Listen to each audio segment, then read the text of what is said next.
এলাকার মধ্যে একটা ক্যাম্পেইনই হচ্ছে ক্ষমতায় তো যাচ্ছি, অতএব যারা যারা আমার পক্ষে কাজ করবে তাদের বিরুদ্ধে ব্যবস্থা নেওয়া হবে। থ্রেট করা হচ্ছে আমার বিপক্ষে না, আমার পক্ষে যারা কাজ করবে তাদের বিরুদ্ধে অ্যাকশন দেওয়া হবে, সেগুলো বলা হচ্ছে। এবং এরকম ভয় দেখিয়ে হয়তো গ্রামের সাধারণ মানুষকে, কৃষককে, গ্রামের বধূকে, কোনো কোনো জায়গা থেকে ইউনিয়ন সেক্রেটারিকে এরকম ভয় দেখানো হয়েছে মামলা হবে। এর মধ্যে এখানে ওখানে শক্তি প্রদর্শনের চেষ্টা করা হয়েছে। আজকে পার্টিকুলারলি আমি যে যেটা আপনাদের কাছে আসলাম সেটা হচ্ছে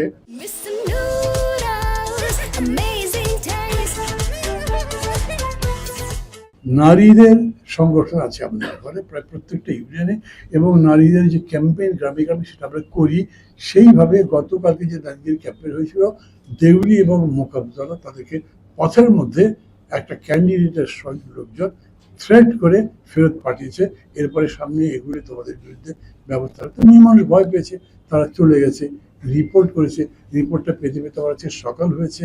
আজকে সকালে আবার সকাল ঠিকঠাক ধরে 10টা-12টার দিকে শুনেছি বক্তৃতা করে, পসিবলি একটা ক্যাসেটও আছে, আমাকে কেউ কেউ বলছেন ক্যাসেটটা দিতে পারবে, যদিও সকালে মাইক বাজাবার নিয়ম নাই। কিন্তু ওখানে দেখছি যে ওখানে তো আপনার মানে প্যানাও ব্যবহার করা হচ্ছে। কেবল যে কাপড়ের উপরে দেওয়ার কথা ছিল সেটা না, প্যানা ব্যবহার করা হচ্ছে এবং হ্যান্ড মাইক ব্যবহার করা হয়। আমার যতদূর নলেজ হয় সকালবেলা মানে 2টা থেকে 8টা ছাড়া অন্য সময় আপনি হ্যান্ড মাইকও ব্যবহার করতে পারেন না। কিন্তু সেই হ্যান্ড মাইকে বক্তৃতা করে থ্রেট করা হয়েছে। এই মেয়েদের নাম বলা হয়েছে, যারা যারা করছে তারা যদি ফার্দার কোনো সময় এরকম নামে তাহলে তাদের বিরুদ্ধে বিশেষ ব্যবস্থা নেওয়া হবে। আমি চেষ্টা করবো আপনাদেরকে, একজন তাড়াহুড়া ছিলাম দিতে পারলাম না, চেষ্টা করবো এটার ভিডিও আপনাদের কাছে পরে আমি যদি পাই, যদি আমি আজকে থাকছি না চলে যাচ্ছি, এটা আপনাদের কাছে সাপ্লাই করার জন্য।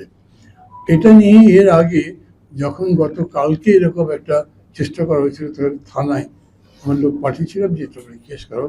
থানা হঠাৎ খুব ভালো মানুষ, এগুলো নিজেদের মধ্যেকার ব্যাপার আপনারা ঠিকঠাক করে নেন।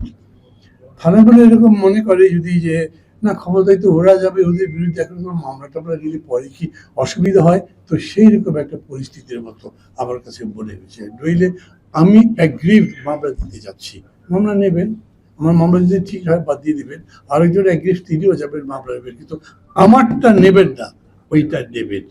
এটা চলছে ওইখানে। এবং এই সামগ্রিক পরিস্থিতিতে ওইখানে রীতিমতো একটা ভয় দেখানো হচ্ছে। ব্যবসায়ীদেরকে বলা হচ্ছে যে 12 তারিখের পর থেকে এখানে ব্যবসা কীরকম করে করো, যেহেতু তোমাকে মিছিল করতে দেখেছি এইটার কিংবা ওইটার, তুমি এখানে ব্যবসা করতে পারবে না। এই ধরনের হুমকিটা চলছে। আমি ভয় পাচ্ছি দিন দিন এটা বাড়বে, এবং এটা মোকাবেলা করবার জন্য নিশ্চয়ই আমরা চেষ্টা করবো সবাইকে দিয়ে। সেই ব্যাপারে আমি আপনাদের সহযোগিতা চাই।